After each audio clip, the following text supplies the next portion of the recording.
Welcome to the Divorce Diaries podcast. One man's anonymous and live account of if he should get a divorce or stay married. He's been cheated on, and he's cheated. Protecting the innocent with changed voice patterns, the omission of names, ages, and genders.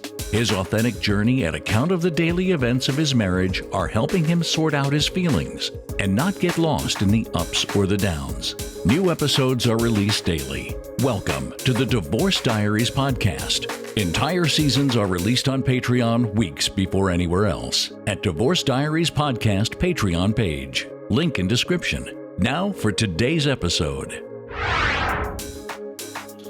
To forsake all others. To forsake all others. To forsake all others.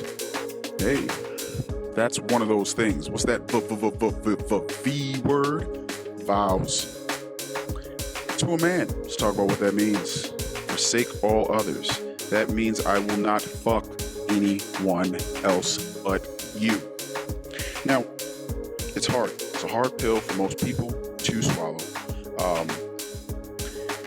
One, it's hard to admit the hard truth that sex for men is sort of like, I've heard it referred to, I'll reference Fresh and Fit, the Fresh and Fit podcast. Sex for men is sort of like taking a piss.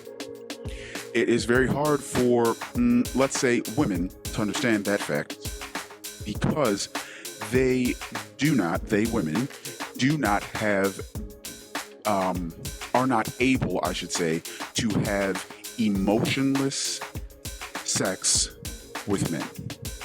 There will be some connection formed or ignored. So if there is a one-night stand, maybe she's a prostitute, I don't really know, but there's a lot of sexual interaction that she may have. She may not feel anything because maybe there is some desensitization. I don't really know. I'm sure there's some science behind that might explain that. But she may have sex totally devoid of anything and has no plan of ever talking to, seeing, calling, being around that guy ever again. It's truly a one-night stand, and then she cuts it off because maybe there's a little bit more of compartmentalization that can happen with a woman. Maybe that's what it is, compartmentalization for the whole person. Now, for men, we can compartmentalize sex. But I believe that vow likely is in there because it's respecting the sexual appetite of the average man. And the sexual appetite of the average man is, I'm not going to say it's voracious. It's maybe high compared to a woman because, I don't know, men can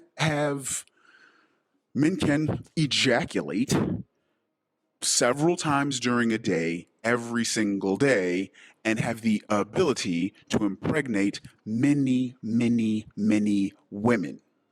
Whereas women receive the seed and women gestate, carry a baby for 9 months. So they are, in a sense, they are off the market doing their part of the reproductive process, which is carrying, delivering, then caring for the very young baby. That's what a woman does. And a man, he is hunting and gathering, yes, for the woman and the baby that he impregnated and the family, quote unquote, that he's going to have. That is what the man is doing. So we are sort of designed, just because we can go pew, pew, pew, we fire many shots and there are many bullets in that gun. So we're obviously supposed to be doing that. And women are a little bit different, which is usually why a woman is committed fully to a man because her mind, her body, her spirit are connected to that man, typically.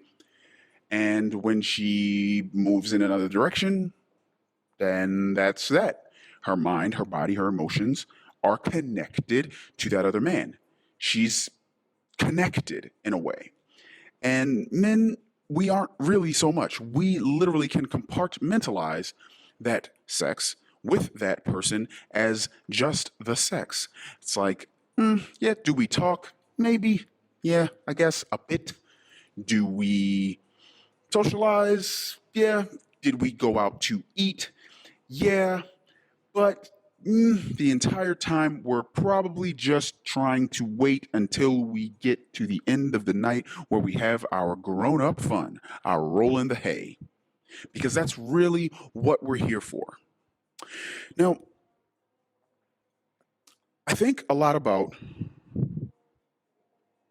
the vow forsake all others. It's something that needs to be accepted on both sides because I will say a man really needs to make sure that he is not being overtly disrespectful and embarrassing his significant other, his long term significant other, his wife, or long term person that he's, I guess, pledged monogamy to.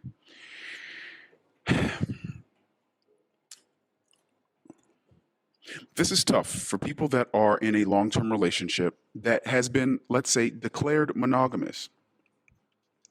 I think a lot about Melissa Gorga from the Real Housewives of, I think it's New Jersey. She's married to Joe Gorga. And Joe is always talking about he calls it, I've got to let the poison out. Bring my wife here so that she can help release the poison. The poison's got to come out. The poison's got to come out. Joe Gorga is one of the funniest people. And Melissa is just like, oh my gosh, Joe. And she'll be in the diary room. Sometimes she'll say, oh my gosh, he tires me out. He wears me out. He always tires me out. And I'm not saying that oh my gosh, I'm not coming down. I'm actually sympathetic to the woman that gets married to the man because the man does kind of want to go 4, 5, 6, 7 times a week in different ways. And he's okay skipping a day here and there. And she's perfectly fine skipping a week here and there. You guys start having problems because you skipped a week here and there, and now you're skipping a month here and there. And before long, the poison, as Joe Gorga would say, the poison in the cuppeth runneth over. Or worse, the cup don't runneth over. So it's really hard to say, unless you really, as a woman, you really accept the fact that, wow, I am really going to have to try to keep up all the time. Like even when I don't want to with my husband, I'm going to have to communicate with him because my goodness, like maybe you can only take so much. I'm not a woman. I've never been one. So I don't know what that's like. Your man always just wants to pounce on you. Pounce and plow. And that's what he wants to do. And it's like, and he just wants to do it with you. And you might slip into this thing where you feel like you're being used. What am I, just a piece of meat? Jesus, do you even value me or do you just want sex? It's like, no, well, actually, I mean, I do just want sex, but I want it from you. Like, I want it from you. I love how you look. I love how you feel. I love how you smell. I love how you taste. I love how you everything. I just want you. I just want you. And that, I think, is when a woman really wins. The guy really wants you. He protects you. He provides for you. He provisions for you, and all these other things. And he does. I'll be honest. We view women as our property, and it's not in the sense that you're my property. I get to put you in the closet and keep you there because you're my favorite sweater. It's like no. I protect my property. I put my property behind my fence line. I lock my property inside of my car. And what is property? Property is something that I value and I care about and I want to protect. That's what property is. So, yes, hopefully I've broken that down in not a misogynistic way to help people understand that women are the property of men, or men view women as our property. I know it doesn't sound good and maybe to some it doesn't feel good, but that is the ipso facto truth. Women are viewed by men as our property. Because if something happens, someone comes in and they're going to rob the joint, I'm going to dive on you because I want to protect you. I want to set up a strategy where you're going to be safe. You belong to me. Sort of like your car when you get a loan from the BMW service center. I mean the BMW automotive group. You buy a BMW, you lease it. It's their property, and you're leasing it from them. So they have these things called agreements where they put protections in place for the property they own. Let's not look at it like, oh, a woman is like a car. No, a woman's not like a car, but a woman does have a use, just like the man has a use. BMW has a use. They supply the cars at a cost. And they say all you have to do is protect it, keep up with the maintenance, or if you buy this plan, you bring it in, we'll keep up with the maintenance, but you get to drive it.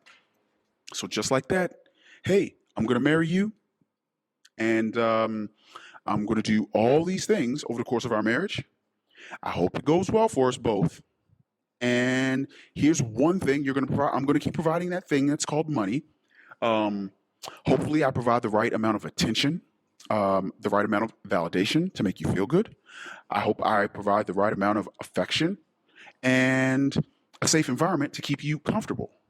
And I hope you enjoy what I do day in, day out to try to provide this life for you, whom I also protect, along with the children. And yes, forsake all others. The agreement, you're going to now provide that thing that I want, that I only get from you. That thing that is called sex. That's what you've got to do. So, understanding that I am forsaking all others for you. That's what I'm doing. That's what I want to do. That's what makes me happy and keeps me going. When I know, after battling the world, I've got a soft place to land, and that is with, on, and inside of you. I love it. That's what I want to do. That's why I chose to forsake all others for you. You do have the most interesting conversation out of all of the women that I've ever talked to. So I would like to keep having those conversations with you. Oh man, your scrambled eggs, your lasagna, it's banging. Oh, and by the way, I love how you look in that bathing suit. I am going to and want to and will continue to forsake all others for you. Are you going to forsake all others for me? Okay, yeah. That's kind of an easy thing for you to do because you're sort of invested in me, maybe because you're tied to me because I am your protector and your provider. It's okay.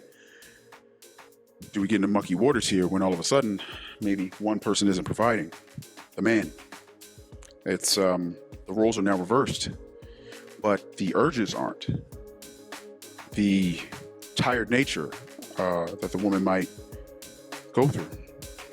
She's working a 9 to 5 and it's really tough because there's not enough money coming in. Not that it's her fault or his. It's just things are really expensive in the world right now.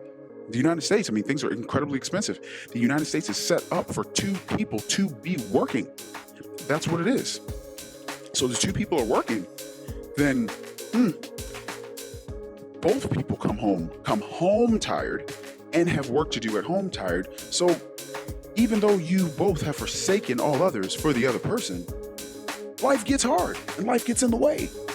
So now you guys don't really have time for each other. So that time for romance that your husband used to have, not so much, because his urge to have sex and, finish is still there, but it's going to be kind of difficult for him at this point to sort of grease the skids, prime the pump, if you will.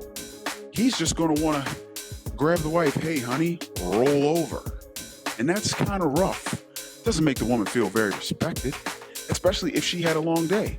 Because if she had a long day at work or with the kids or whatever it is, she's going to tell you about it. So, men, if you're married in a long-term relationship, try not to get so butthurt about your wife or significant other not being able to give you the box as much as you want. I should have learned that lesson. But also, you got to be honest with yourself, both men and women. The appetite that most men have for sex, it needs to be scratched. Those urges need to be scratched. And if they aren't, they don't go away. Wow. That was the Divorce Diaries podcast. The daily saga will continue tomorrow. The full season's episodes are on Patreon now. Subscribe for early access. Click the Patreon link in the description. Hopefully, these entries help our anonymous recorder as a form of his own personal therapy. That's his hope and his intention. Will these recordings of life's curveballs lead this family to the best resolution in the end? We'll keep listening. New episodes are released daily on all podcast players, but all episodes are available on Patreon at Divorce Diaries Podcast Patreon page. Until next time.